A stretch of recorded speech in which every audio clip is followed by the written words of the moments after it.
Bueno, bienvenidos y bienvenidas a este nuevo encuentro de lo vincular. Bueno, este espacio que ya hemos ido recorriendo con diferentes invitados. Y bueno, en esta oportunidad un gusto enorme contar con la presencia de Diana Cordon, que bueno, ahora voy a compartir un brevísimo escrito de su trayectoria, de su currículum, Pero tiene pero 20 ante todo quiero decirle bueno, que una satisfacción y una compañera del espacio Grupos que bueno, para mí siempre es una valoración enorme, no solo esta presencia de ella hoy acá, sino compartir cada viernes en el espacio Grupos, el pensar tantas cosas de nuestro tiempo, de las dinámicas institucionales, de lo grupal, de las complejidades de lo grupal. Y un poco, bueno, la temática de hoy tiene que ver con esto, ¿no? Con que podamos escucharla primero, a compartir esta propuesta de hoy, que nos propone pensar las vicisitudes de la desilusión epocal, nuestras herramientas. Tuvimos una charla, bueno, la verdad que me encantó compartir, porque son esos ratos que empezamos a partir de su propuesta, bueno, surgieron un montón de cosas, y la verdad que ojalá que en el tiempo de intercambio también podamos enriquecernos un poco en el pensar juntos, ¿no? Esta temática que nos toca tan de cerca. Esta cuestión de los desafíos, si se quieren, lo que hace a la pulsión de vida, a lo creativo, al construir hacia el futuro, me sale decir, ¿no? Y hoy pensando esta presentación, pensaba en esta cosa de los desafíos, ¿no? Los desafíos que nos implica esta época compleja y fascinante a la vez, donde hay mucho por hacer, ¿no? Donde nos interpela la idea de futuro, ¿qué futuro construimos? Y pensaba, bueno, en la definición de desafíos, se las voy a compartir, y bueno, y luego les comparto también el recorrido de Diana, y bueno, desafío. El prefijo privativo des significa quitar, desarmar. El verbo afiar, dar fe de algo, dar certeza de palabra. En los desafíos, las certezas se desarman. Implica transitar la incertidumbre, retirar seguridad, deshacer hacia una nueva construcción. Bueno, algo de esto estamos transitando, ¿no? Y bueno, y necesitamos poder armar esta red para pensar juntos y de algún modo también buscar referentes para poder articularlos. Bueno, Diana Cordon es médica psiquiatra y psicoanalista, coordinadora del equipo argentino de trabajo e investigación psicosocial, coordinadora del equipo de asistencia psicológica de madres de Plaza de Mayo entre el año 79 y 1990. Miembro titular de la Asociación Argentina de Psicología y Psicoterapia de Grupo. Miembro de honor de la Asociación de Psiquiatras Argentinos. Profesora de la carrera de especialización en psiquiatría, profesora universitaria de grado y posgrado. Beca Guggenheim, 2004. EATIP. Fue reconocida por la Legislatura de Buenos Aires, Argentina, en 2011 por su trayectoria en asistencia e investigación en salud mental y derechos humanos. Premio por compromiso en el campo de los derechos humanos y la salud mental del espacio Memoria y Derechos Humanos, Secretaría de Derechos Humanos de Argentina, noviembre de 2022. Premio a la trayectoria profesional del Consejo Profesional de Ciencias Económicas de la Ciudad de Buenos Aires en marzo del 2022. Premio Inge Genecke de Salud Mental y Derechos Humanos en conjunto con el doctor Darío Lagos, Copenhague, Dinamarca. Premio Bárbara Chester, otorgado por Fundación OPI, Estados Unidos. Premio Leo Eitinger de Derechos Humanos de la Universidad de Oslo, Noruega. Coautora de numerosos libros, entre ellos Efectos psicológicos de la represión política, La impunidad, una perspectiva clínica y psicosocial, Porvenires de la memoria, Sur, dictadura y después, Trabajando en y con grupos, Vínculos en crisis, Los grupos y las nuevas subjetividades en la era tecnológica. Bueno, enormes reconocimientos y trayectoria, no solo en nuestro país, bueno, internacional, y bueno, enorme pensadora. Así que bueno, y además, bueno, la hemos leído acá en la formación, en la especialización, en muchos de sus trabajos, así que bueno, un gusto, Diana, te saludo ahora personal, y bueno, y comenzamos con este encuentro y lo que quieras compartir hoy de esta propuesta. Bueno, perdón, antes que nada, disculpen porque yo le mandé a Silvia, le mandé para que ella eligiera lo que quería decir y me iba poniendo nerviosa a medida de que iba leyendo todas las cosas que le mandé, porque lo más importante que me pasa en esta vida, en este momento, es que tengo una bisnieta. Eso sí, les quiero contar que tengo una bisnieta. Bueno, primero los quiero saludar a todos, a todas, a todes, porque bueno, aunque soy de una generación bastante grande, ya me he convencido y tengo la convicción de asumir estos temas de géneros ya en la propia relación con los otros y conmigo misma, ¿no? Y bueno, quería agradecerte, Silvia. La verdad es que me encantó la propuesta. Yo tenía la idea de que tengo que aprender a decir que no, pero Silvia me entusiasmó y bueno, acá estamos para compartir. Y la verdad es que cuando recién Silvia dio la definición de desafiar,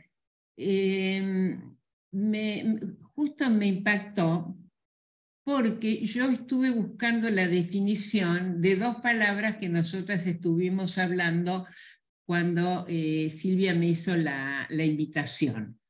Y para mí la verdad es que es un placer tratar de pensar junto con ustedes, y cada vez que estoy en alguna actividad de esta naturaleza, tengo la sensación de que intercambiamos y aprendemos todos. Bueno, la cosa es que cuando Silvia me propuso, nos entusiasmamos, como ella dijo, en la conversación.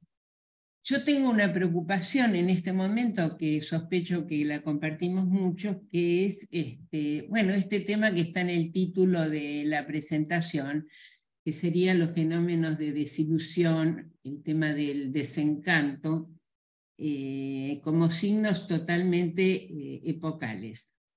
Y Silvia me proponía el tema de desilusión con rayita, del cual dentro de un ratito voy a hablar, porque no es lo mismo desilusión sin rayita que desilusión con rayita.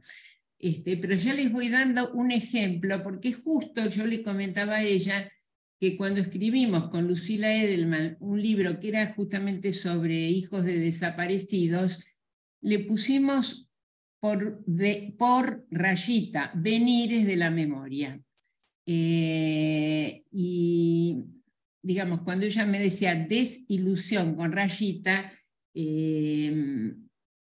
me hizo acordar a cómo nosotras diferenciamos lo que es el porvenir de los porvenires, digamos, ¿no? Que esa rayita es muy significativa, así que después la voy a comentar con ustedes. Pero digamos, los temas, lo que a mí en este momento, por lo menos es lo que trato de... Perdón, quería contarles que estoy contenta porque la veo ahí a una compañera, Virginia, que es compañera nuestra del espacio grupos,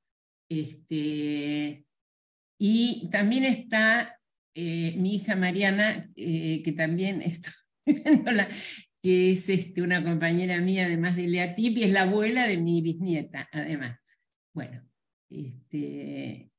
les comento lo siguiente. Mi preocupación es que yo creo que hay una situación psicosocial que uno podría definir básicamente como efectivamente como de desilusión, de desencanto, de tristeza, muchas veces también de banalización, y simultáneamente, por lo menos creo que nos pasa a todos los que estamos acá, porque por algo estamos acá, una vivencia angustiosa en relación a la incertidumbre con respecto al futuro.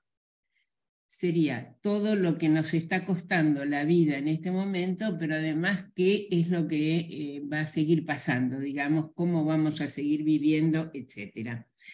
Esto sería un tema para mí, es un tema que sinceramente me preocupa muchísimo, pero al mismo tiempo,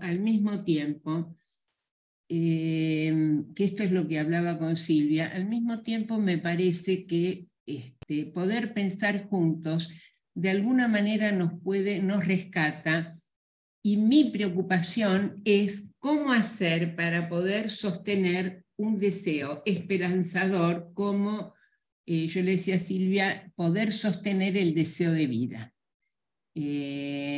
Simultáneamente, es decir, poder ver la problemática y simultáneamente ver qué podemos hacer o cómo podemos nosotros contribuir a sostener el deseo de vida, teniendo en cuenta, como seguramente ustedes ya conocerán, que el deseo siempre implica a otros. Que el deseo no es simplemente un deseo hacia uno mismo, sino que ese deseo siempre va dirigido a otros y se comparte con otros. Entonces, me parece que esto sería parte de lo que Silvia estaba planteando como desafío, ¿no? Cuando dijo la definición de desafiar. El desafío que tenemos sería, con nuestras propias herramientas, qué posibilidades tenemos de poder incidir en esta situación tan compleja que estamos viviendo, ¿no es cierto? Acá, yo todo el tiempo voy a insistir con ustedes en el tema de poder pensar con otros, porque quiero hacer una referencia a un artículo que, si no lo leyeron, desde ya se los recomiendo, que para mí es un artículo hermosísimo de Piero Lanier. Ese artículo está en el libro Los destinos del placer, y la verdad es que el nombre exacto del artículo no me lo acuerdo, pero era sobre la interpretación. Y Piero Lanier decía, hablaba del placer de la construcción conjunta entre el analista y el paciente, que a mí me parece que es efectivamente el placer que nos produce cuando podemos reflexionar con otros. Ella lo dice para la construcción de la interpretación, y además, al plantear esto, plantea que hay saberes diferentes, que una cosa es el saber del paciente y otra cosa es nuestro saber, y cómo se va articulando el saber del paciente con el nuestro hasta que se llega a ese producto que ella llama la interpretación. Y el insight, dice ella, sería una bisagra para poder transformar. Es decir, que a mí me parece que hay algo que necesitamos armar, un trípode, que sería en el trabajo conjunto, porque esto no lo puede hacer nadie solo, poder comprender, interpretar y transformar. No me refiero solo desde ya al trabajo analítico, me refiero como una posición frente a la vida, y una posición efectivamente en el campo psi, en el lugar que estemos. Tratar de comprender qué es lo que ocurre, poder interpretarlo claramente y después ver de qué manera podemos transformarlo. Sinceramente, yo creo que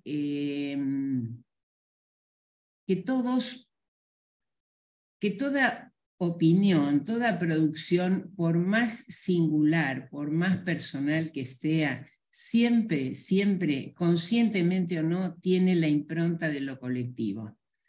Y por eso, cuando les planteo mis inquietudes, yo pienso que es probable que esas inquietudes que yo tengo, con las diferencias que pueda haber, con las particularidades de cada uno, etcétera, tengan algo que ver con un sentir más general y que en esta conversación que vamos a tener, bueno, podamos salir todos con algo más de lo que entramos, ¿no es cierto?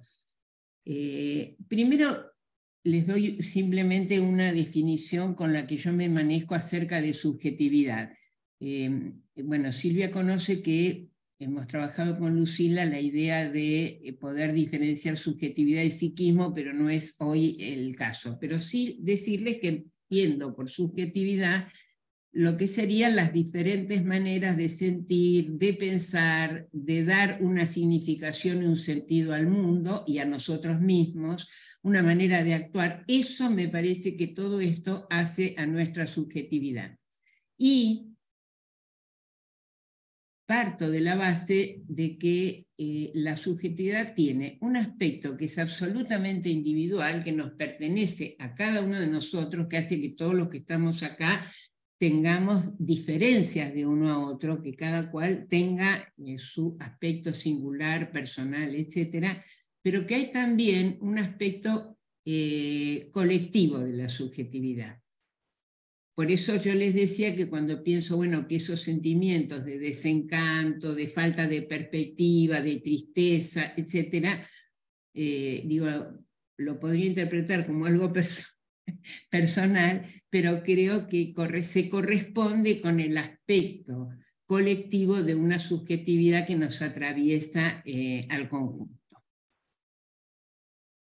Cuando mencionábamos con Silvia lo de desilusión, desencanto, a mí, no sé por qué, o tengo una idea de por qué, en realidad, me sonaba mucho más también la palabra desencanto, pero me di cuenta que la palabra desencanto era porque yo tuve que ir a Alemania el mes pasado y estuve en una ciudad que se llama Rotemburgo, que es una ciudad que parece de los cuentos de Andersen.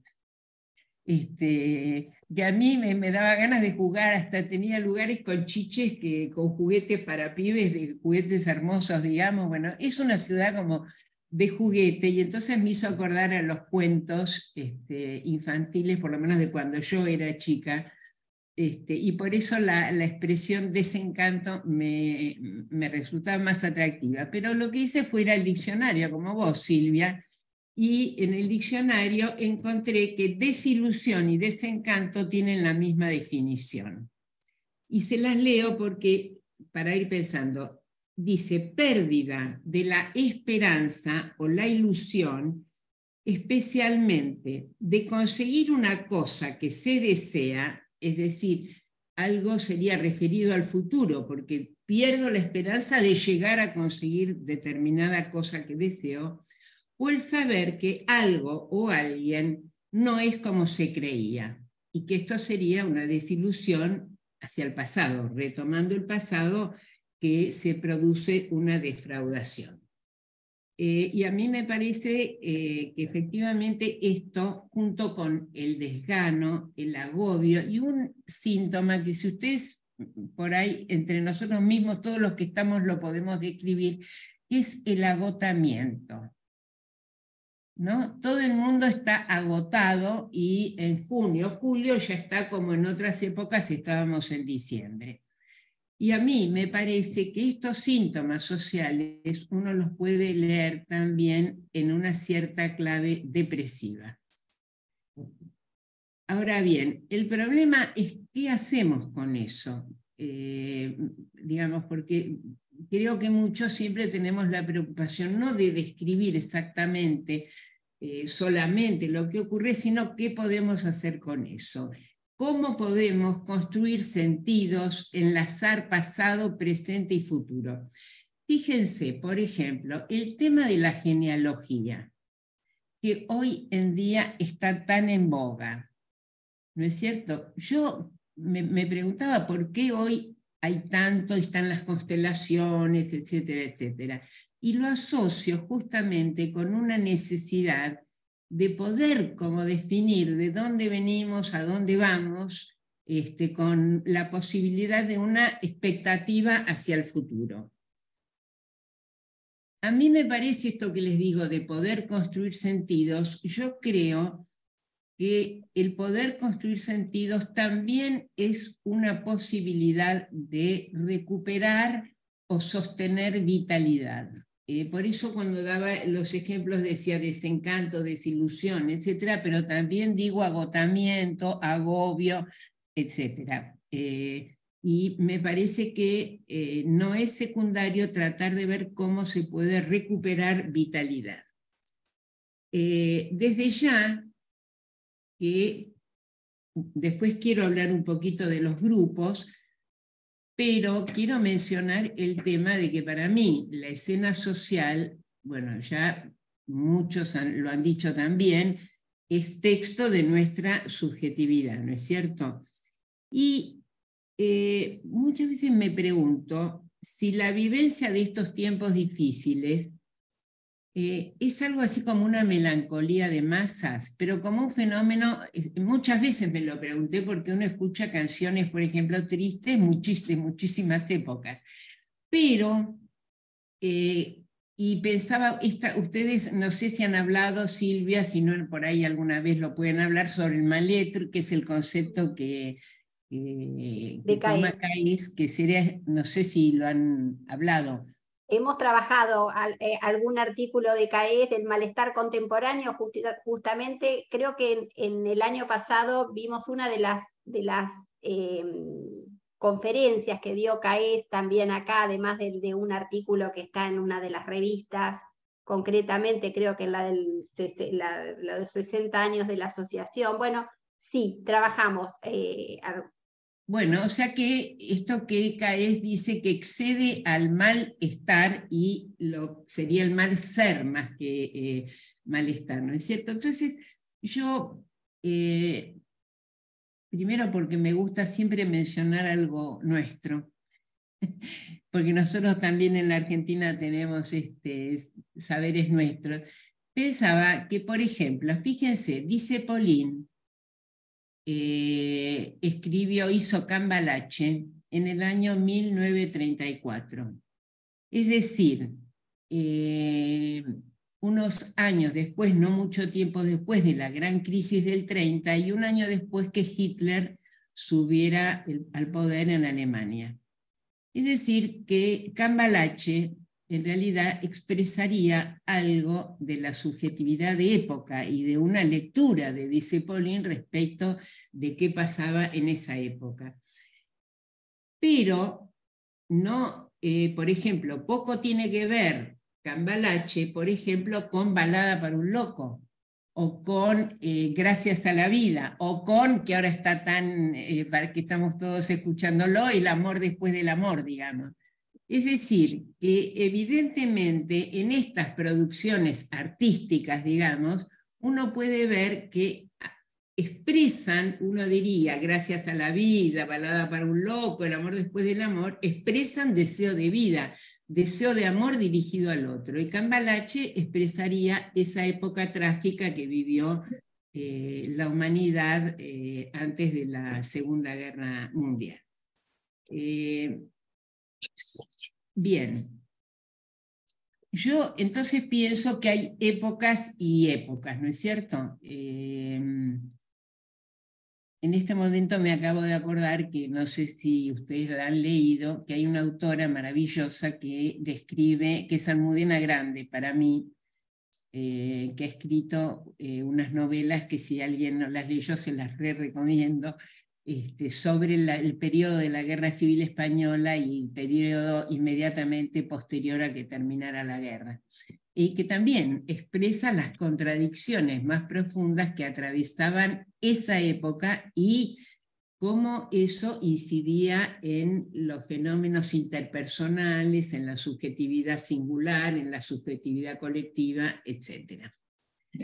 Bueno, lo que sí quiero decir es que me parece que la pandemia agudizó muchísimo y visibilizó muy claramente las distintas desigualdades, porque a mí me parece que, digamos, que uno de los problemas más graves en el mundo es la desigualdad en las condiciones materiales y sociales de existencia que bueno, me parece que el capitalismo tiene cada vez expresiones más graves, más crueles, y que efectivamente eso nos coloca a nosotros en condiciones de enorme vulnerabilidad. En fin, no me quiero detener mucho en esto porque creo que es algo que todos de alguna manera conocemos, y creo que la pandemia visibilizó con más claridad todo este tema de las desigualdades y, bueno, apareció algo que era del orden de lo inimaginable, que nos produjeron pérdidas reales y simbólicas y que hasta ahora estamos viviendo consecuencias de la pandemia. Que a veces pensamos que ya pasó y ya estamos en otra, pero me parece que las consecuencias, por ejemplo, en las relaciones interpersonales, en salir a la calle o no salir a la calle, etcétera, etcétera, siguen presentes muy claramente.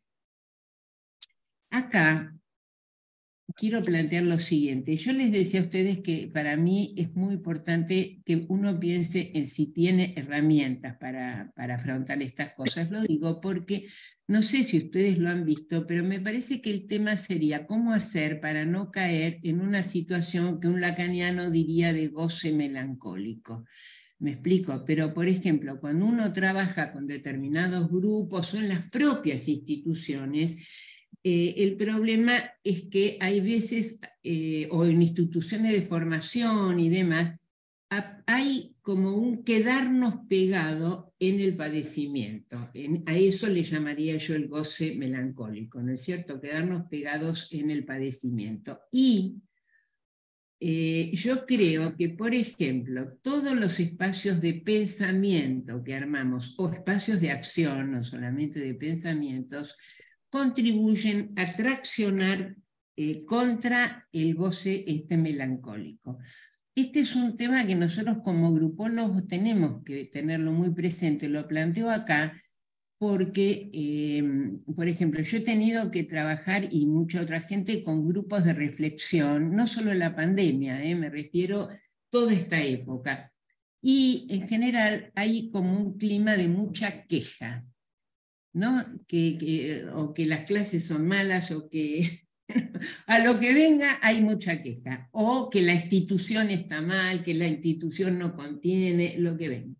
Y me parece que nosotros tenemos que ver de qué manera podemos ayudar a salir de la queja melancólica, tomando lo legítimo que tengan las demandas, pero ayudar a trabajar como para que, digamos, que todos los malestares no produzcan un afincamiento en ellos mismos. Eso es uno de los desafíos que nosotros tenemos como grupólogos, que es muy complejo. Les decía porque yo lo noto muchísimo, lo he notado mucho a partir de la pandemia como una problemática para trabajar, para cómo hacer para sustraerse. Bien, estoy mirando la hora, porque quiero ir a los temas de grupo. Entonces, a mí me parece que ahora hay como estamos en una época de crisis de paradigmas que organizaban antes el intercambio social.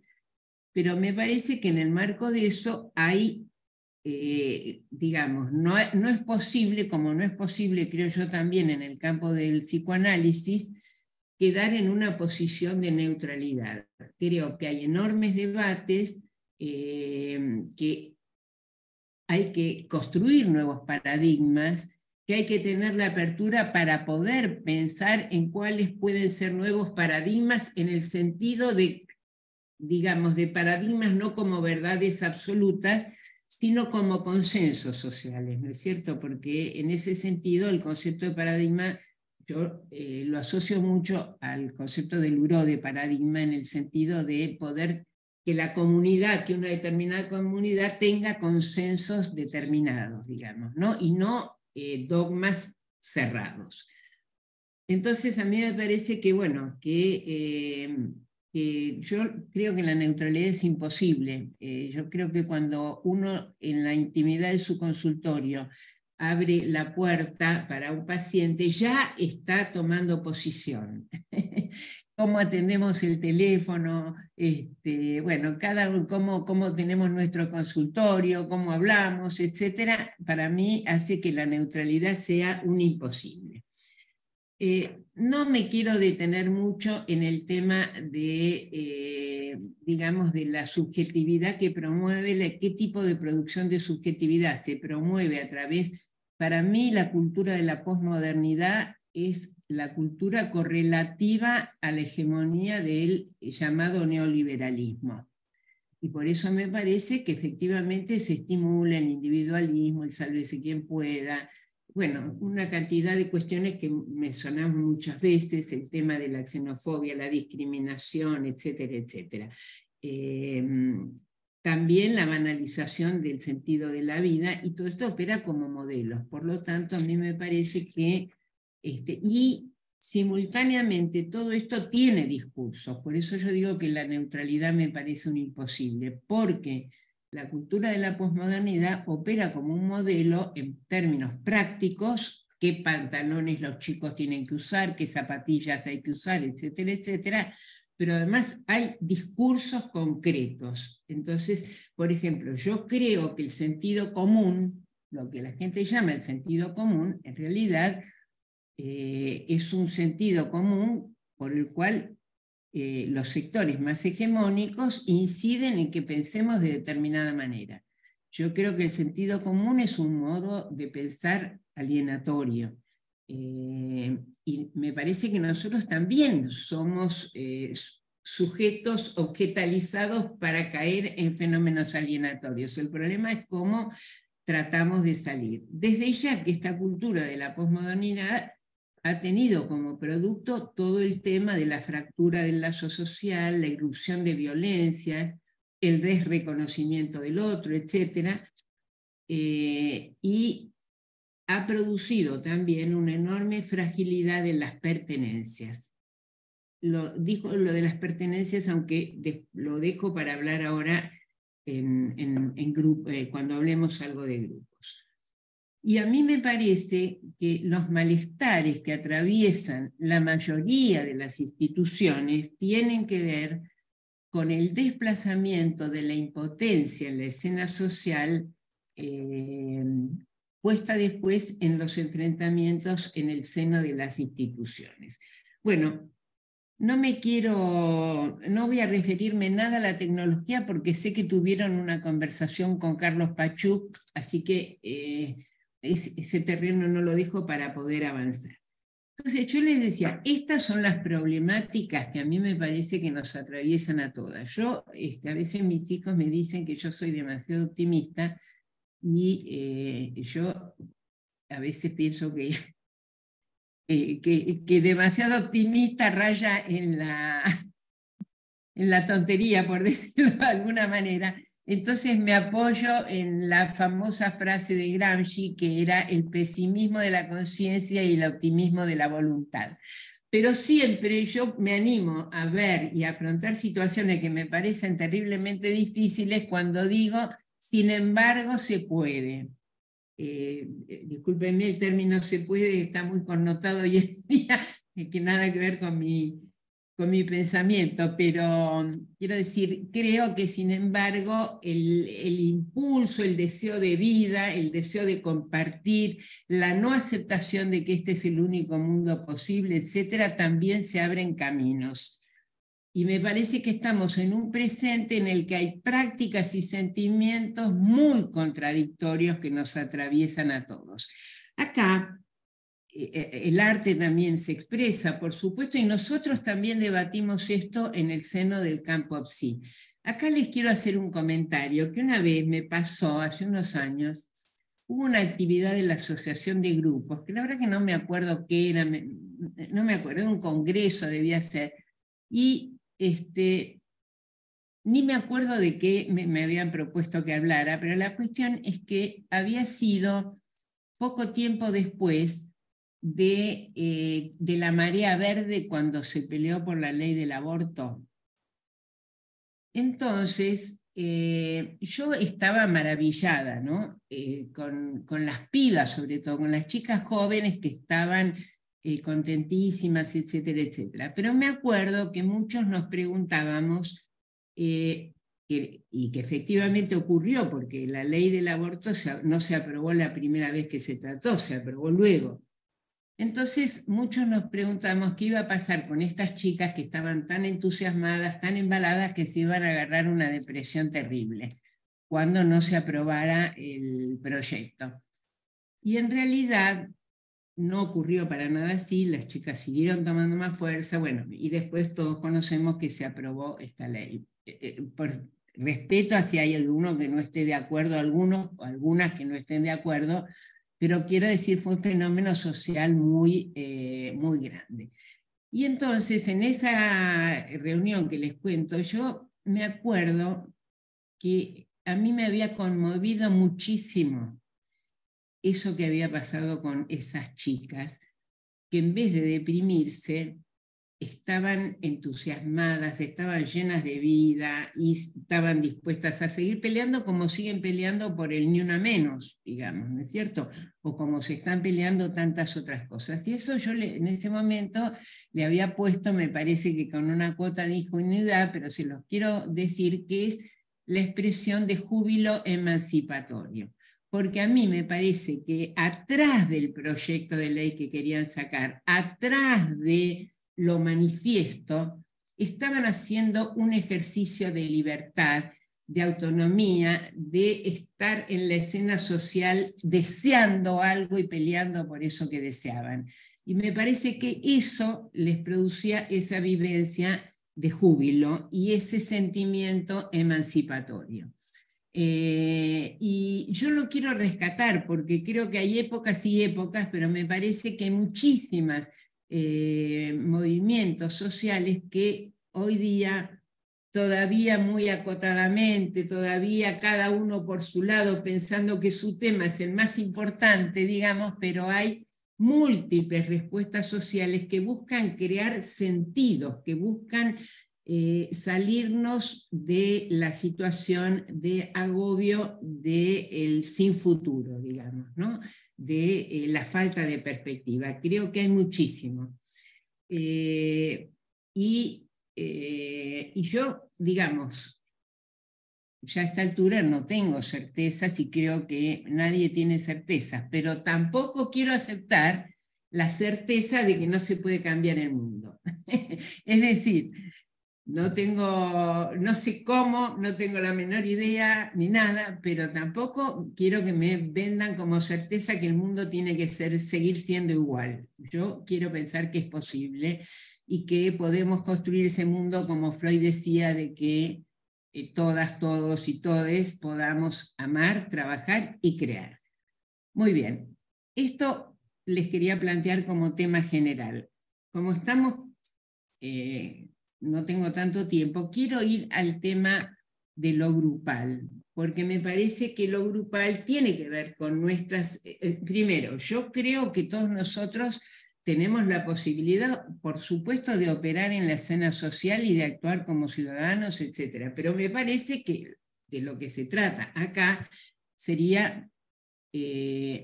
primero creo que nosotros también tenemos que pensar en términos de la salud mental como políticas, pero yo no me voy a referir ahora a eso, pero digamos, creo que eso también nos interpela, que no es simplemente nuestro trabajo, en nuestro quehacer con los pacientes o con los grupos o lo que es, sino que también pensar en políticas de salud mental creo que también tiene que convocarnos. Pero bueno, yo hoy voy por el lado de lo grupal que a mí me apasiona, digamos, ¿no? Y creo, bueno, que a Silvia y que a mis compañeros del espacio grupo también, en fin, a mucha gente. Entonces, antes que nada menciono que los grupos en la pandemia justamente fueron espacios de enorme protección ante la calamidad que era la pandemia. Aparecieron los grupos de, ¿cómo se llamaban? Los WhatsApp, los grupos por WhatsApp,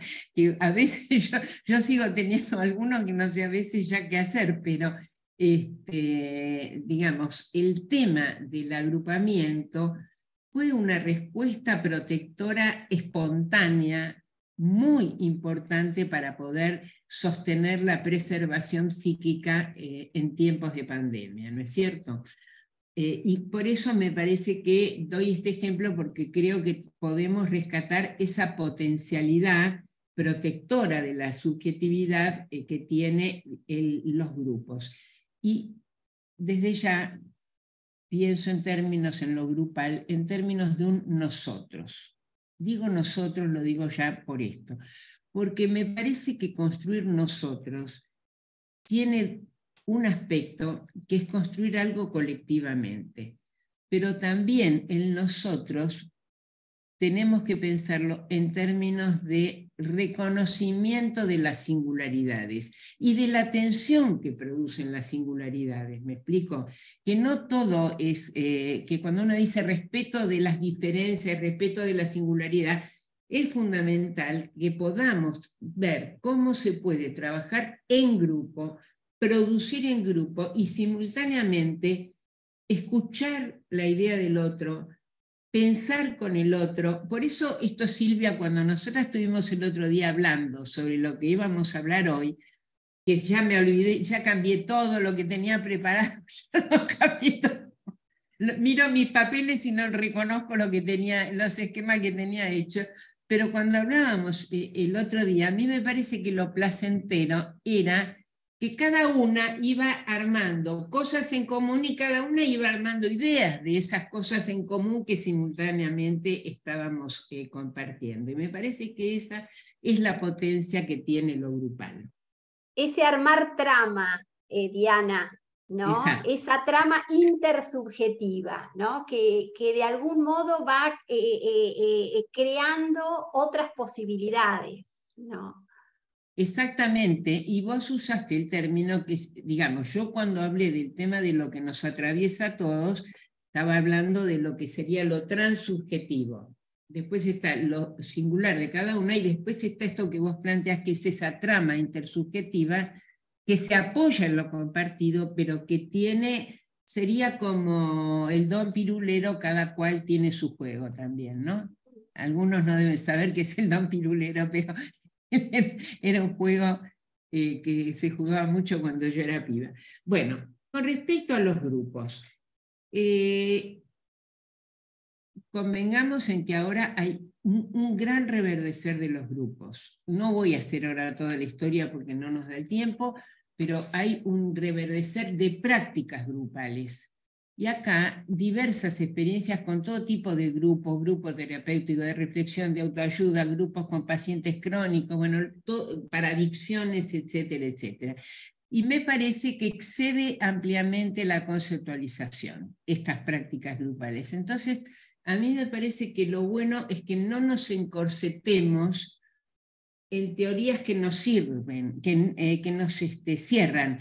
Yo creo que es muy importante la teoría, porque a mí me parece que poder comprender esto que hablamos hoy, que comprender lo que ocurre, etcétera, es muy importante tener una lectura, una conceptualización, me explico, pero la conceptualización tiene que ser el instrumento que nos sirva para la acción, no aplicar la teoría a la práctica, y si no desesperarnos porque lo que nos pasa no se corresponde con la teoría que hemos estudiado. Me parece que es época de revisar teorías, de cuestionar teorías, y que eso no quiere decir que no haya habido aportes extraordinarios. Yo les digo una cosa, yo tengo una admiración absoluta por Freud. A mí me parece que fue uno de los grandes genios de la cultura. Freud. Sin embargo, pienso que con todo lo que ocurre con los temas de género, más bien que hay que revisar las ideas de Freud, que vivió en la época victoriana acerca de la femineidad, por ejemplo. Y esto no quiere decir que Freud me parece que sigue siendo un genio, que ha hecho aportes extraordinarios, etcétera, etcétera. Entonces, me parece que tenemos que someter a cuestionamiento, revisar las teorías para dar cuenta de estas nuevas realidades. Y en relación a las teorías de grupos, piensen ustedes que las teorías grupales tuvieron más desarrollo cuando había una interpelación desde la escena social. Por eso no me puedo detener ahora en la historia, pero piensen eso, y yo creo que hoy es un momento realmente en que podemos interpelarnos, ¿no es cierto? Un concepto que a mí me parece buenísimo, que lo comparto totalmente, es el concepto de Louis Horstein sobre el psiquismo abierto.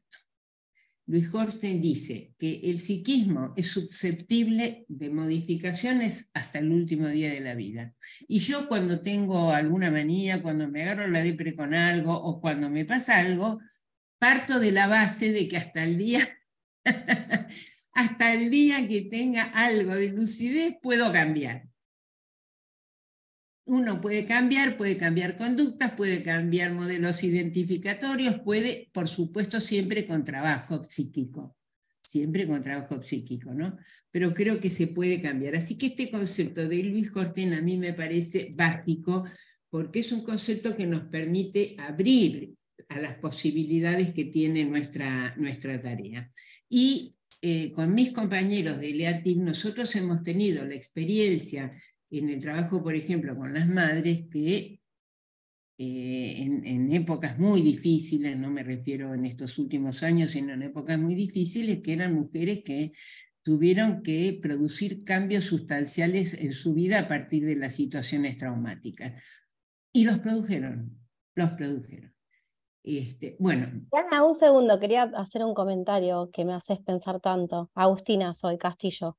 Sí, ya te oí. Un segundito. No, pienso en la teoría freudiana, que sé que está muy criticada en este momento.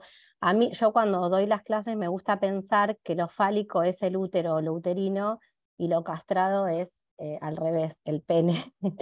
Y esto es algo que habría que teorizarlo, pero creo que el modelo de la significación rizomática que nos abre todo esto de lo vincular y el modelo que traes de cómo vemos la realidad nos permite tomar teorías que fueron escritas en otros tiempos, en estos tiempos, y transformarlas. Obviamente que esto que a mí se me ocurre y lo doy en las clases no lo teoricé porque no tengo nada que ver con la teoría freudiana, pero sí puedo, desde mi pensamiento, digo, no tengo nada que ver porque no soy Freud, soy una psicoanalista, pero sí puedo desde mi pensamiento rizomático decir, ¿y qué es lo completo? Para mí es lo uterino, y teorizo por qué pasa eso.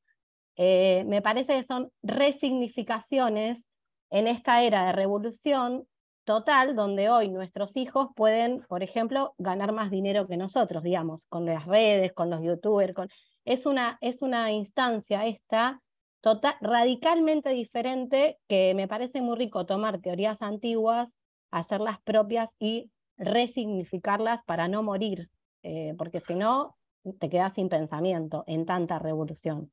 Eso quería agregar a todo lo que me haces pensar. Gracias, porque es un montón lo que traes para nosotros. Gracias por tu entrega. No, Agustina, yo estoy completamente de acuerdo. ¿Sabés por qué? Porque con lo que decís tendría que pensar el planteo en concreto, pero estoy de acuerdo en que es importante que nosotros leamos a los clásicos. ¿Me explico? Porque Shakespeare, uno puede tomar montones de cosas sobre la subjetividad y sobre los vínculos interpersonales y sobre la cultura, etcétera, leyendo a Shakespeare.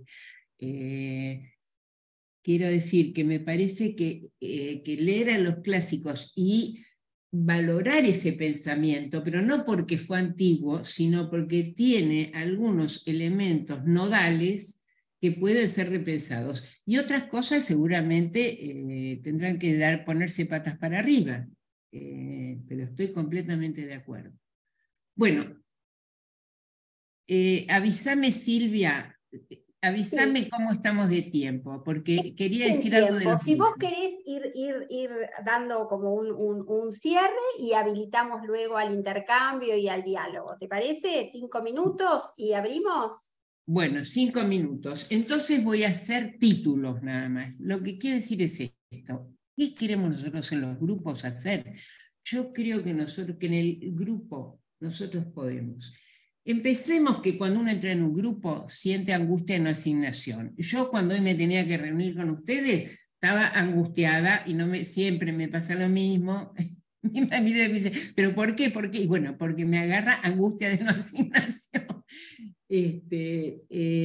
Y luego, el primer momento en que existe un grupo es cuando se arma la ilusión grupal. Es decir, que todo es uno, todos somos uno, y funciona sin principio de realidad, con la omnipotencia, etc. Pero el tema sería esto, que es lo que quiero señalar. Que esto funciona, convoca el yo ideal de cada persona, la ilusión grupal.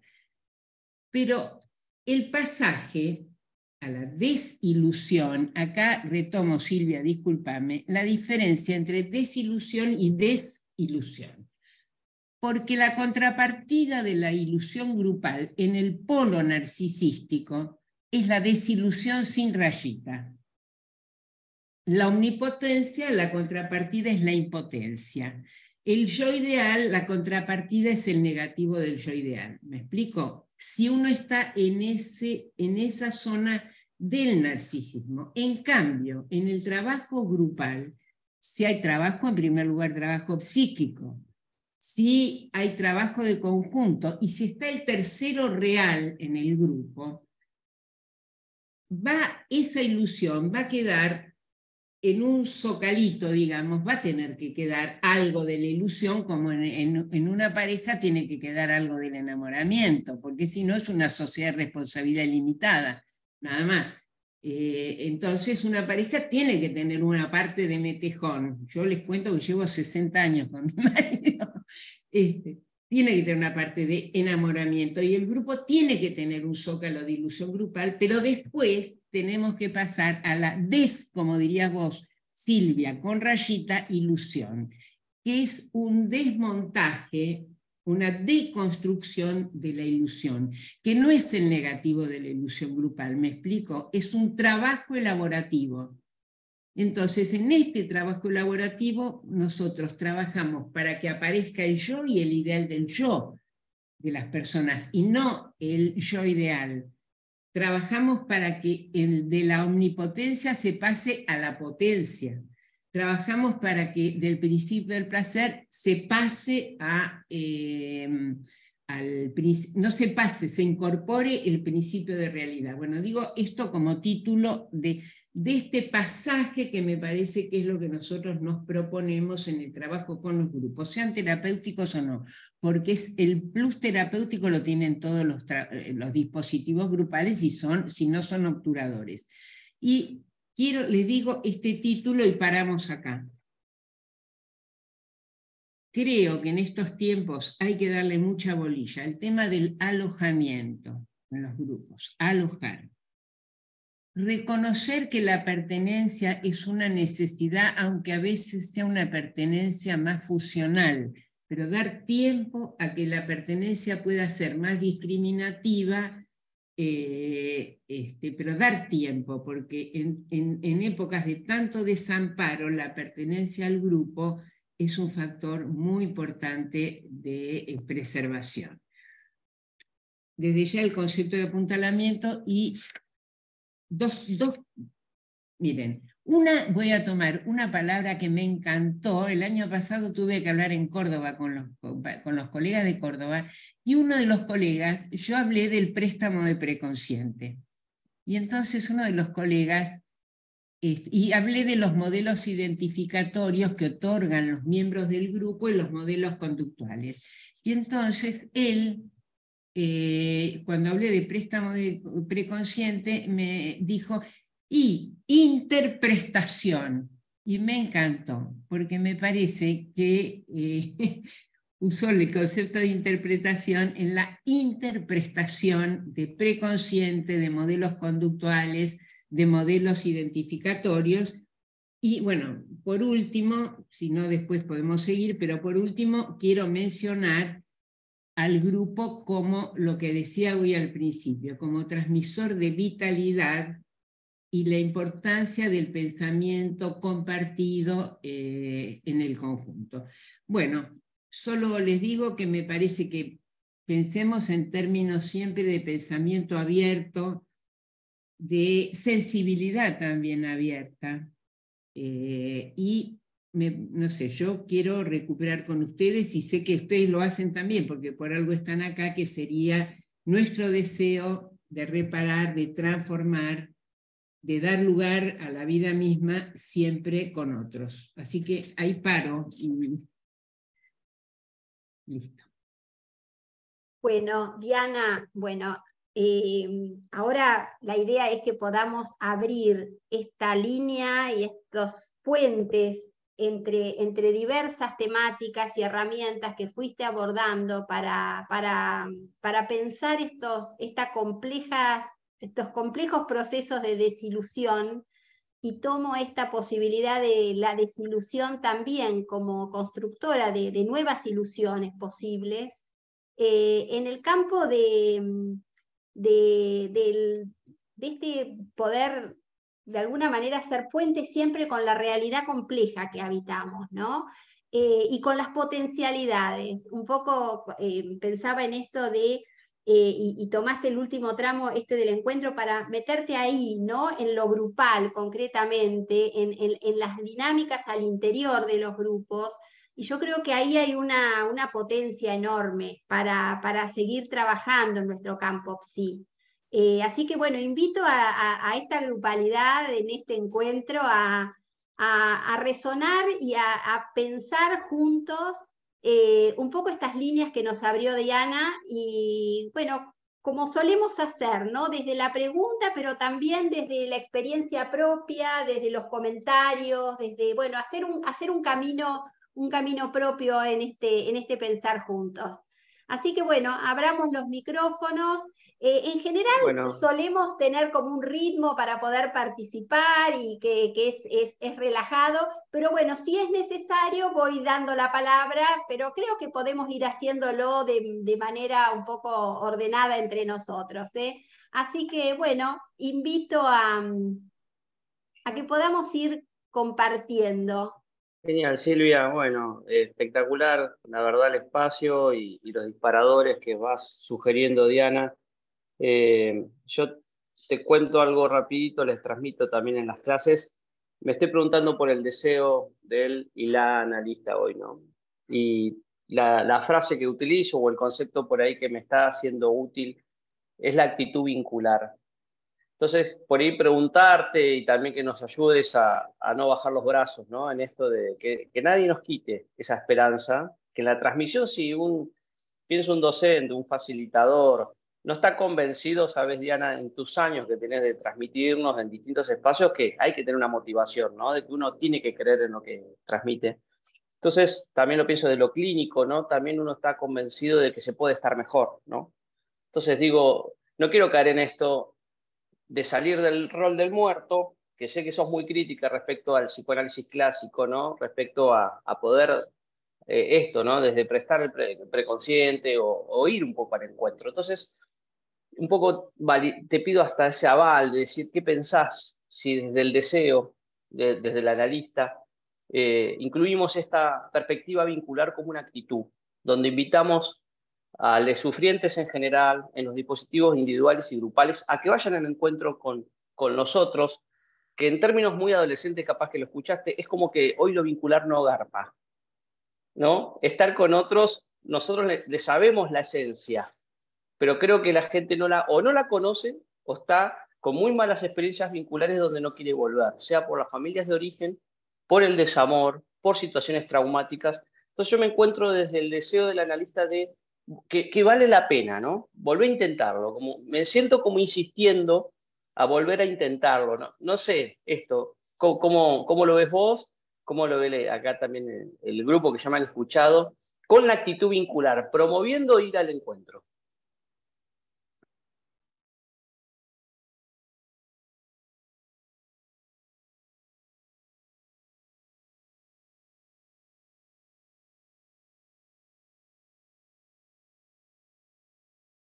Ahí está, Diana. Esa era mi percepción. Te quiero escuchar y al resto también de los integrantes si hay alguna razón. Bueno, yo propongo por ahí, antes de volver a Diana, hacer como una serie de comentarios y luego pasar nuevamente a vos, a Diana, para enlazar un poco qué es lo que va surgiendo en cada uno, en cada una, en relación a lo que fuimos compartiendo, ¿no? ¿Puedo hacer un comentario? Sí, Virginia. Sí, bueno, parto de lo que me pasa a mí, digamos, con la desilusión. En realidad, yo diría que más que desilusión, son tantos los sucesos que ocurren y que yo me entero, porque supongo que otra cosa que pasa en las últimas, en la última década sobre todo, que la información nos llega de todas formas, de todos los países, y nos llega ahí, lo podemos estar. Yo estuve hasta un rato viendo que en distintas ciudades de Francia la revolución que es por el pibe que mató la policía. Y a pesar de todo el desastre que uno ve de coches quemándose así, son cosas que a mí me ilusionan. Así como me sigue ilusionando lo que sigue pasando en Jujuy, las barbaridades que está haciendo la policía, pero también el pueblo que se defiende. Y una cosa que yo quería así como aclarar con respecto a algo que dijo Diana, que realmente yo entiendo la posmodernidad como un movimiento tan amplio, que se puede adjudicar a la posmodernidad toda esta incentivación del goce máximo y del consumo individual y del narcisismo y cierta ruptura de ciertas redes, pero también se han armado otras. Si no fuera porque se pusieron en duda tantas cuestiones que venían de la modernidad o una modernidad tardía, si se quiere, no hubiera habido nada respecto a concepciones muy nuevas en la sexualidad y autorizaciones y tolerancias. Sigue la intolerancia, pero hay muchas nuevas tolerancias. Lugares de la mujer, matrimonios igualitarios, todas estas cuestiones que se están generalizando. La tolerancia no solo para sino que leyes que protegen que pueda haber trabajos para gente de modalidades sexuales que antes eran intoleradas. Todo esto yo también se lo atribuyo a la posmodernidad, es decir, que bueno, vino amplia, ¿qué se le va a hacer? Vino con todo, también vino con un incremento del capitalismo y con un incremento del armamento y del poderío de ciertos sectores que eso lo hace muy difícil. Pero bueno, también vino con ciertas cuestiones para pensar más amplio, ¿no? Bueno, eso era. Gracias, Virginia.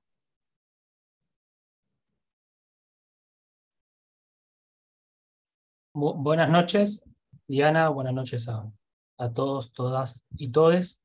Traigo esto que dijo Virginia, me hizo recordar a un texto de Leucovitz, creo que es, que habla de modernidad tardía, Sí.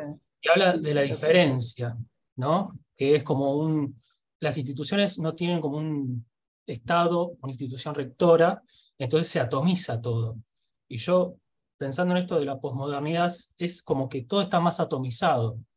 De alguna forma, como que yo pienso que hoy, no sé si va a aparecer un siglo XX Cambalache o un Charly García. Van a salir como cosas pequeñas, atomizadas, lamentablemente, ¿no? Como que de alguna forma no nacen nuevos, voy a flashear un poco, pero síganme si quieren. Como que no nacen nuevos dioses de alguna forma, ¿no?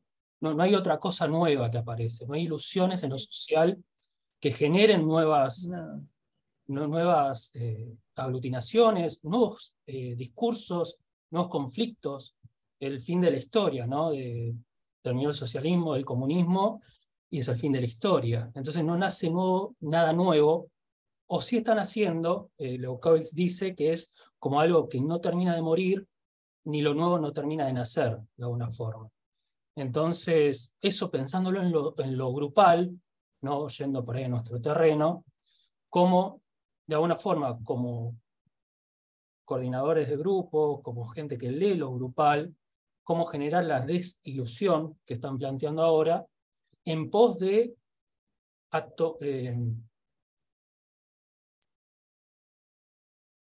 si alguien sabe la palabra, me la dice, como volver a ilusionarse, me sale decir, o volver a retomar desde un principio de realidad nuevas situaciones y que eso movilice y no se enquiste en dogmas, en sectas, en tribus, en lugares donde terminas todo en sí mismo, me sale decir, ¿no? Se terminan transformando en grupos objetos, grupos que no aparece nada nuevo.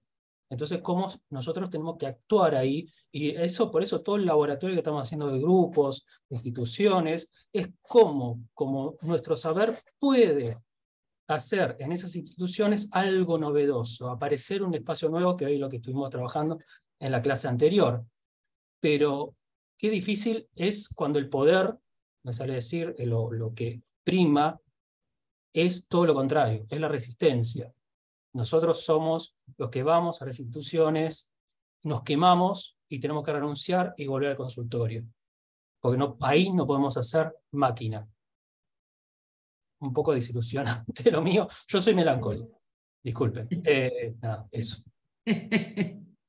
Yo pensaba, Nicolás, cuando hablabas, pensaba en esta, y que va también para Diana, la pregunta, que alguna vez hemos también, son parte de temas de diálogo, ¿no? Esta relación entre las macropolíticas y las micropolíticas, ¿no? Y pensaba en las revoluciones micropolíticas, ¿no? ¿Cómo podemos pensar desde las pequeñas prácticas la posibilidad de hacer diferencia ahí, ¿no? ¿Cómo se juegan esas potencias en lo micro, ¿no? No porque tenga una respuesta de esto, pero sí el haber palpado esta posibilidad de crear ilusión desde la dinámica grupal, y no solamente una ilusión del pensar y del representar, sino ilusión que promueve acción transformadora, a la que se refería Diana, ¿no? A mí me resulta hoy en este momento fundamental poder visibilizar esas experiencias que apuntan a transformar espacios del orden de la grupalidad en el hacer con otros, ¿no? Y creo que es un tiempo para dar la palabra, para poner palabra en estas experiencias. Silvia, pensaban en cómo vibraba lo que decía Nico, la voz vibraba de la emoción cuando él hablaba, también cuando habló Virginia. Y uno le da al paciente la esperanza. A mí me encanta trabajar con ese significante. La esperanza de que se va a transformar algo, y yo lo hago con seguridad, eso, intento hacerlo con seguridad. Y eso funciona porque en esto prestar hay un acto de implicación para mí aún mayor en los procesos. Bueno, uno trabaja con grupos, con familia. Creo que el analista debe implicarse en la emoción aún más, como en un plus, en este vibrar emociones propias también, con la esperanza de que es posible algo en el medio de todo lo que nos pasa. Eso es algo que a mí me funciona, porque si no siento que yo misma muero. Pero tengo una potencia de implicación, no sé si es porque estoy más grande, tengo 46 años, pero me parece que el contexto social me lleva a implicarme aún más y a decir, vamos a poder salir en cualquier conflicto que aparece, que hoy es mucho más grave de lo que aparecía, ¿no? En este momento que estamos pasando.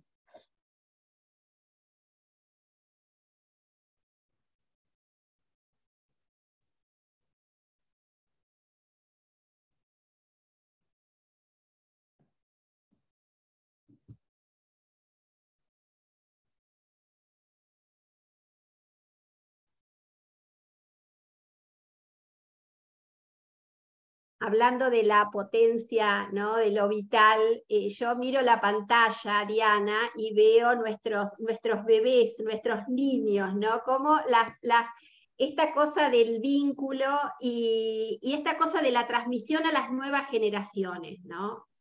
¿Qué le transmitimos a las nuevas generaciones, ¿no? Tomo esto, Agustina, de la esperanza, porque, y esto que vos decías, ¿no? Me encantó la frase esa, ¿no? Del pesimismo y el optimismo en la acción, ¿no? Creo que cómo crear prácticas, o pensaba en esta cosa de los dispositivos que creamos en nuestras prácticas, que apunten a transformar en el plano, vuelvo a decir, de lo micro, ¿no? Y creo que ahí tenemos mucho para decir de esta posibilidad de herramientas de la desilusión ante la desilusión epocal, ¿no?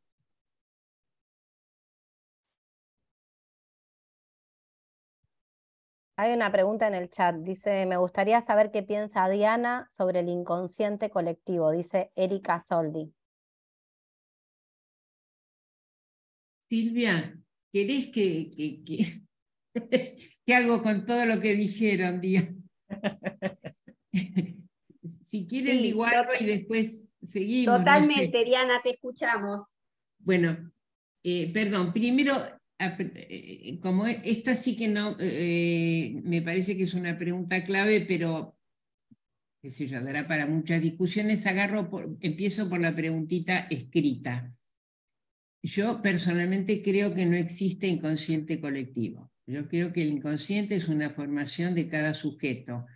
Y me parece que después hay fenómenos en la intersubjetividad en las que se juegan aspectos inconscientes de cada sujeto, y que hay traducción en el otro según su propia fantasmática de lo que, digamos, si yo digo algo, cada uno me escuchará desde su propia fantasmática, y cuando digan algo a mí, yo también lo voy a transcribir desde mi propia fantasmática, pero yo no uso el concepto de inconsciente colectivo. Bueno, pero ahora, digamos, en esa tengo claro lo que pienso. Por lo menos hago algunos comentarios. Primero, lo que les digo es esto. Yo creo, a mí creo que a mí me pasa lo mismo que a usted. Bueno, a mí me pasan tengo las mismas preocupaciones que tienen ustedes, y cuando planteé las cuestiones las planteé desde una preocupación muy en común. Cuando escuché lo que iban hablando, me daba cuenta de que compartíamos, digamos, una fuerte preocupación. Planteo algunas cositas. Primero, más que puede ser que Virginia tuviera razón en el tema de que la posmodernidad es mucho más que el correlato del neoliberalismo, pero me parece que uno podría pensar en el pensamiento o los pensamientos y los discursos hegemónicos y los pensamientos y los discursos contrahegemónicos. Y yo creo que en la cultura de la posmodernidad, por ahí estoy equivocada, ha predominado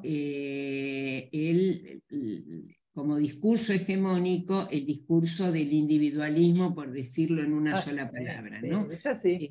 Sí, seguro. Me parece que ha predominado. Sí. Ahora, yo creo que Virginia nombraba muy bien fenómenos contrahegemónicos, discursos y fenómenos contrahegemónicos. Y me parece que esta época es época de esas grandes turbulencias, porque, por ejemplo, Virginia... Hoy al mediodía estaba almorzando con mi marido, mirando lo de París, y entonces discutí con mi marido porque yo decía que Nanterre, que fue donde nació el Mayo francés en el 68, quedaba a 100 kilómetros de París, y mi marido decía que quedaba un paso. Tenía razón mi marido. Como estamos en esta época, agarré, por supuesto, el celular, me fijé en el celular a ver de qué se trataba. Entonces, a mí lo de París me produjo también porque me llevó a acordarme del Mayo francés, pero también me produce un efecto tremendo cuando veo que en Italia ganó el fascismo. ¿Me explico? Es decir, que es una época de enormes turbulencias en el mundo, digamos, y donde no tenemos modelos, qué sé yo, en otra época, para bien o para mal, había algún modelo que se podía tomar. Pero digamos, digo para bien o para mal porque creo que está pendiente todavía la elaboración de todo el siglo XX, los fenómenos históricos del siglo XX, ¿no es cierto? Pero me parece que este es un periodo muy complejo, muy transicional, donde hay, me parece, hegemonía, digamos, de efectos de dominación, etcétera, y que operan desde adentro nuestro, porque no es que operan desde afuera, operan también desde adentro nuestro. A mí me gusta la idea, no sé si ustedes, Judith Butler plantea, y lo planteó sobre la base de la Argentina. Fíjense, de su experiencia en la Argentina, ella planteó, porque ella siempre le planteaba el efecto performativo de los discursos, ¿no es cierto? Y que hay discursos que generan determinadas consecuencias performativas, como uno podría decir mirando desde otro modelo, efectos instituyentes en el cuerpo social. Y ella planteaba que en la Argentina los movimientos sociales en general de respuesta a situaciones como el ejemplo que vos dabas, Virginia, Jujuy, etc., también tenían efectos performativos en el cuerpo social. Pero son, digamos, ¿cómo puedo decir? Creo que en eso, Nicolás, sin que vos digas, sin decir que sos melancólico, yo coincido con que todavía hay una gran fragmentación también en las respuestas, ¿me explico? Y entonces pero hay respuestas sectoriales, ¿me explico? Cuando yo contaba lo de las pibas con lo que le puse ese nombre de júbilo emancipatorio, digamos, quiero decir que hay diferentes, está todo lo que se ha conseguido en los temas de género, que han sido logros extraordinarios desde que la gente se plantó en la calle, digamos, ¿no es cierto? Porque mientras, qué sé yo, el orgullo gay apareció porque apareció en la escena social y porque en Estados Unidos se colocaron en la escena social, si no eso no hubiera producido cambios. A mí me parece que los cambios que se producen, incluso que se consiguen logros, incluso en los discursos contrahegemónicos, tienen que ver con estar instalados en la escena social. Un tema. En eso yo, como decía, no sé quién, no me acuerdo si Juan Pablo o Nicolás, no me acuerdo, yo no quiero aceptar la tesis de Fukuyama, el fin de la historia. Y creo que en todo caso, no sé qué es lo que va a pasar. No sé, yo la verdad que tampoco, no tengo la menor idea cómo va a ser, pero creo que sí es importante para nosotros, y en esto tomo lo que planteaba Juan Pablo, que es el tema del deseo de vida y el deseo de que las cosas cambien. Esto que vos, Silvia, decías, esa frase de Gramsci, que les cuento que Gramsci estuvo casi toda su vida preso, en Italia, casi toda su vida preso. Y de él viene esa frase tan hermosa del pesimismo de la conciencia y el optimismo de la voluntad. Y toda su obra la hizo prácticamente, son los escritos desde la cárcel. Es decir, que a mí me parece que, bueno, que digamos que el deseo de vida, el deseo de recuperar los vínculos o de sostener los vínculos amorosos, el deseo de vínculo, lo que vos decías, Pablo, como actitud, a mí me parece que no nos garantiza nada, pero nos da una posibilidad de que algo diferente se pueda conseguir. Y pienso también que, piensen ustedes que, por ejemplo, cuando hablábamos de lo vincular, hace 15 años nos miraban como marcianos, ¿me explico? Hoy podemos hablar de lo vincular, no nos darán bolilla algunos, pero está mucho más instalado el tema de lo vincular. Entonces, yo me acuerdo que hablar de una concepción vincular era un problema, porque ni por el lado del psicoanálisis, ni por ningún lado uno encontraba eco, pero me parece que la vida nos confrontó y la pasión que también ponemos en esa actitud de lo vincular, que yo creo que recupera algo de todos los que trabajamos en el campo de la salud, y lo hago más extensivo, que es un deseo de reparación. A mí me parece que en nuestras elecciones vocacionales hay un deseo de reparación, en el sentido psicológico, digo, del término, ¿no? Me parece que ahí ponemos pasión, digamos, en ese deseo de reparación. Y después, un tema de lo que vos planteabas, Agustina, que era el tema de la esperanza. Miren, y la implicación, en realidad, lo que planteas es la problemática de la implicación. Miren, yo a veces me pregunto si es porque ya estoy, como estoy vieja, digo, ya estoy, me permito cosas que antes no me permitía, por decirlo de alguna manera, ¿no?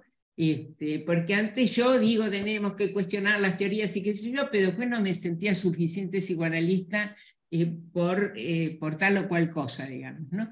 Entonces, a mí, por ejemplo, me pasa que a veces, cuando yo estoy con una pareja, porque hay un tema que es el poder que a uno le da ser el terapeuta, ¿me explico? Entonces, yo a veces me muestro ante los pacientes como un ser humano, que a mí también me pasan, después no les cuento mi vida personal, ¿me explico?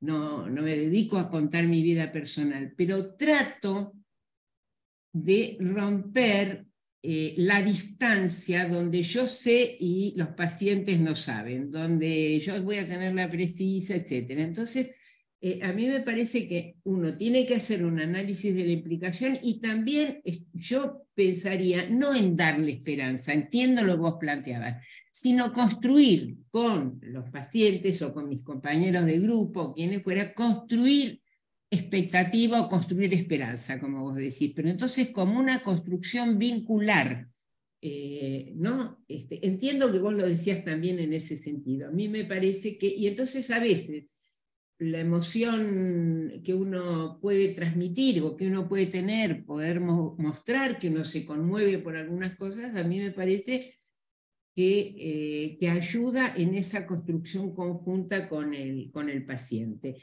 Y bueno, dos cositas más y paro. Una, Pablo, yo me da un poco de vergüenza decirlo, pero yo soy militante del deseo. Quiero decir, soy militante de la voluntad de cambiar. Y siempre de hacerlo con otros. A mí muchas veces me gusta hablar de nosotros cuando hablo de cosas que he producido con otros, ¿me explico? Y me gusta trabajar en grupos, y me gusta trabajar, aprendo, yo los escucho a ustedes, y cada una de las cosas que ustedes fueron diciendo es materia que después uno tiene que pensar, ¿me explico? Y entonces en eso, digamos, creo que uno ahí toma la fuerza para tener la actitud que vos sostenías, Pablo. Y por último, lo que decías vos, Silvi, efectivamente que hemos hablado muchas veces de la micro y de la macro política, personalmente creo que efectivamente cuando pusimos el título, nuestras herramientas, sería focalizar en un espacio que nosotros podemos operar, que sería en nuestro quehacer profesional, por ejemplo, ¿no es cierto? Pero yo creo que también es importante poder establecer articulaciones entre la micropolítica y la macropolítica. Es decir, y ver cómo una, de alguna manera, es también texto de la otra. ¿Me explico? En ese sentido, a mí me parece fundamental que uno pueda, porque a veces nos pasan algunas cosas que pensamos, qué sé yo hoy decía algunas cosas que antes pensaba me pasa a mí solamente, y después me doy cuenta que le pasa a un montón de gente, ¿no es cierto? Pero a su vez, el poder tener micro experiencias transformadoras creo que también incide en poder pensar en la posibilidad de que algo pueda cambiar también en lo macro, ¿no? Bueno, no sé. Diana, tenemos una pregunta larga que por ahí la podemos leer. Sí, Va, justo un te iba a decir. comentario. Se los leo. Diana, mencionaste crear o profundizar políticas públicas en salud mental. Una política pública necesaria en salud mental es crear dispositivos vinculares, fomentar la perspectiva comunitaria en el abordaje de la salud, crear lazos y redes, salir de los consultorios individuales, modo hegemónico del abordaje en salud mental, los dispositivos y perspectivas vinculares, grupales, comunitarias, es una apuesta o vía regia para promover ilusión. Lía Fernández. Bueno, no sé por dónde ande Lía porque no la veo. No sé, me parece que está sin cámara. Bueno. Bueno, no, quiero decirle a Lía, yo estoy completamente de acuerdo con lo que ella plantea, pero creo que hay algo de lo que decía Nicolás que hay que tener en cuenta, que es el problema, que yo a lo que ella dice agregaría condiciones de trabajo para los profesionales.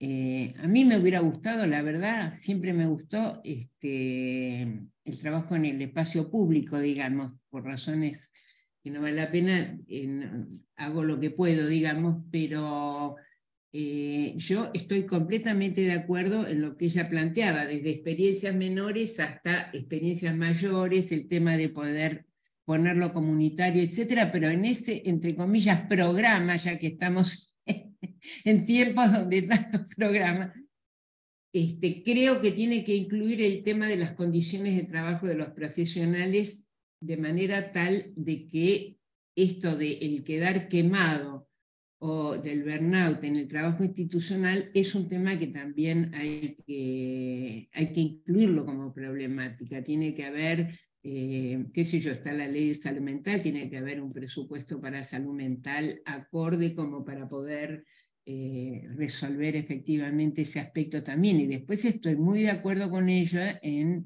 los dispositivos que proponía que serían parte de una política en salud mental. Les quiero dar un ejemplo. Ustedes saben que en una institución privada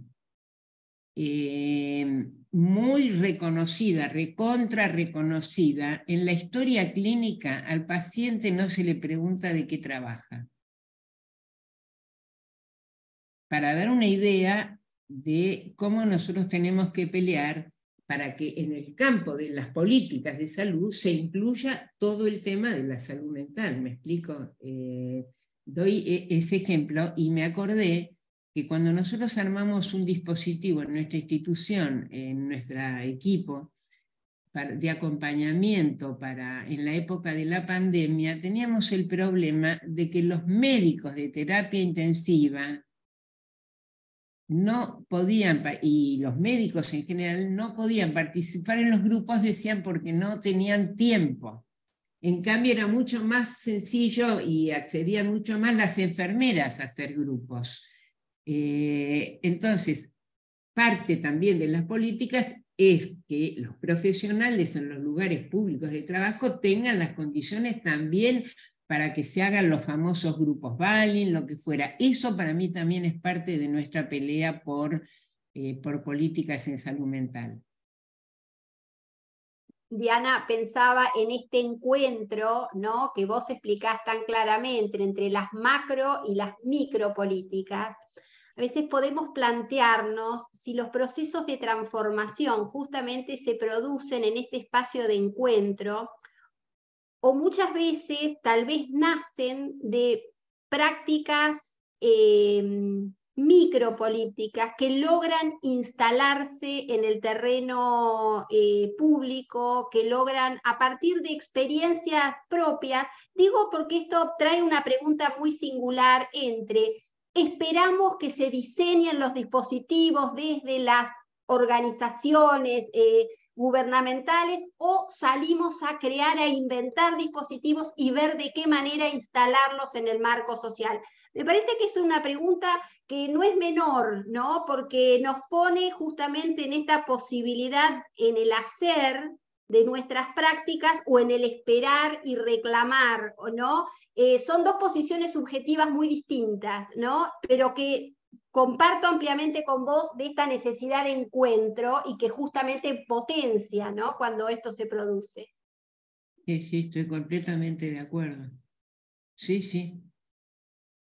Quería decir algo rápido sobre la pandemia, que me pasa que recién ahora estoy tomando conciencia como terapeuta de los impactos en las subjetividades nocivos de la pandemia, porque la pandemia por momentos es paradojal. Esto del encierro nos trajo cosas buenas que tapan el horror, y ahora estoy empezando a ver el horror de muchas subjetividades que marcan el clivaje, porque ya pueden hablar recién ahora del pasado. Entonces dicen, lo que pasa que yo en pandemia, y ahí aparece el antes y el después.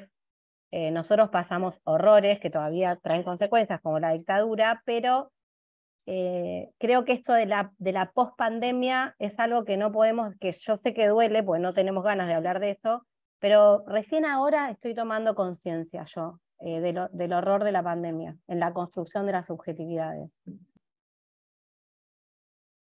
Bueno, Yo creo que nos pasa un poco a todos esto de que sería como que los efectos van apareciendo con más relantizan y ahora podemos usar palabra. Quizás lo traumático, ustedes saben que lo traumático no tiene palabra y por lo tanto seguramente hemos hecho algunos procesos de ligadura que nos permiten empezar a poner palabra, pero hay cosas que directamente están como agujeros, ¿no? De paso, para eso sirve el préstamo de consciente en los grupos, donde cada uno tiene una zona ciega aparte. Diana, vos verás lo que es esto de empezar a tejer, que es lo que vos propusiste con esta charla, ¿no? Y que nos queda como ganas de seguir tejiendo, ¿no? Porque van surgiendo esta trama intersubjetiva de ir pensando juntos. Pero bueno, hoy dejamos acá porque estamos en tiempo. Así que, bueno, fundamentalmente agradecerte por tu presencia, disposición, porque sigas teniendo el no flojo, ¿no? El ti flojo, digamos, ¿no? Al revés. Porque este poder estar bueno, que nos abre justamente, ¿no?, desde tu experiencia y trayectoria, y bueno, y seguir pensando siempre. Así que bueno, si querés comentarnos algo y vamos cerrando. Muchas gracias. Qué lujo. Un lujo realmente. Bueno, buen fin de semana a todas y todos, y bueno, y seguimos pensando, abriendo pensamiento en estos encuentros. Gracias, gracias Diana. Chau. Gracias, Hasta luego. Muchas gracias. Chao, Muchas Silvia. gracias. Chao, chao. Chao. Fin de...